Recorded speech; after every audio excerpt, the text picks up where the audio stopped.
Hello board gamers!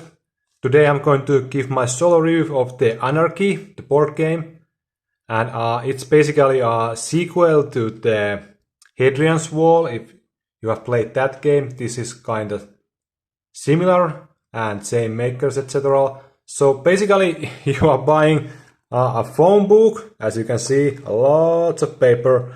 So it's a roll and write game. So basically you are not rolling anything here, but you are writing stuff.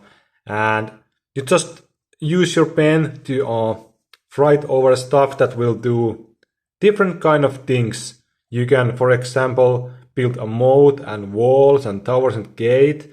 You can increase your income of food and wood and soldiers. And you can upgrade different technologies like ladders or crane or catapult that you are going to need to attack different cities and to make certain buildings. And these are all, by the way, two-sided. So you have different things in the other side. And here you have stuff like you can hold tournaments, you can build a chapel or mint or keep. And so just a lot of things you can do in this game. And I must say, it is an amazing game. It will keep you busy for a long time. I wouldn't say that it's a multiplayer game. It's just a solo game you can play with your friend as like 4 people solo play. Each one playing their own game. There's no player interaction at all. So it's mainly, in my opinion, made for a solo players. And you even get a solo campaign book that has like 20 or so. Yeah, 20 chapters. And they all have different rules and different cards that you are going to use to play the game. So you have different cities, different goals, different rewards. And it will keep you occupied for a long time. And the game is also quite hard. So it's easy to lose, and you have to restart the campaign. And yeah, it's just amazing solo game in that sense. The rules are quite simple. There are a lot of rules, but they are not that complicated. And the game setup time is basically 0. You just rip 2 pages out of this book, you place them on your table, and you just quickly build the cities that you are going to be attacking, and just few minor things like take out the meeples and pieces to the castle, and you are good to go. So once you played, you just rip 2 new pages, play again and again. So you are not wasting time setting up this game at all, and you are just having fun and playing. So that's huge plus in my opinion.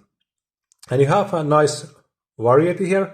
You have deck of cards, and these are all the different setup. You will have different kind of cities, different stuff you are going to mix in the game. That will keep the game fresh and new and a little bit different each time. There is a small random factor, stuff like tournaments and few other things. You have to draw cards from a minor small deck, and it's basically rolling a dice. So you might win or lose the tournament, and it has a small effect on the reward you are going to get from the tournament. So sometimes bad luck can hurt you a little.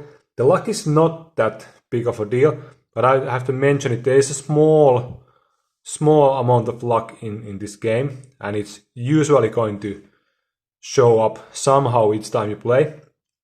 But mainly you are just doing stuff that are not luck based, so that's good. And the options, oh man, the options. You have so many different options you are going to be able to do. So you have 2 pages full of these boxes. You can ramp up your food production. You can maybe ramp up your soldier production. You can quickly get to a crane. You can build a mint to get more coins each round. The options are almost unlimited. There are really many different paths you can approach. And usually the cities that are your targets will indicate something you have to do, or you should do at least. But there is just so much different ways to play. The game is quite open and sandboxy in that way, and I like it. It's a really fun. And also the attack system. So each time you see and you don't see few attacks that are coming, they are hidden, and other ones you just see, and you have to figure out how am I going to defend this attack. Do I need to increase my gate? Do I need more walls? Should I make a bigger moat, or maybe some towers, or maybe I just hold it off with knights and soldiers? There are so many different ways you can just approach the game that it's so fun, so damn fun puzzle to solve each time. So and it's not even that expensive, like 60 euros or something like that. So for solo players, I think it's really a must-have game if you like solo games, because it is mainly meant to be played as solo, as I mentioned. There is the multiplayer aspect, but the game is definitely a solo player game, and really fun solo player game. So I highly recommend to get this to your collection if you play solo mostly, because it's so fun game. So that's about all I have to say about the game. It's amazing game, really fun. So yeah, amazing game. So I'm speechless. But yeah, thanks for watching and see you next time. Bye.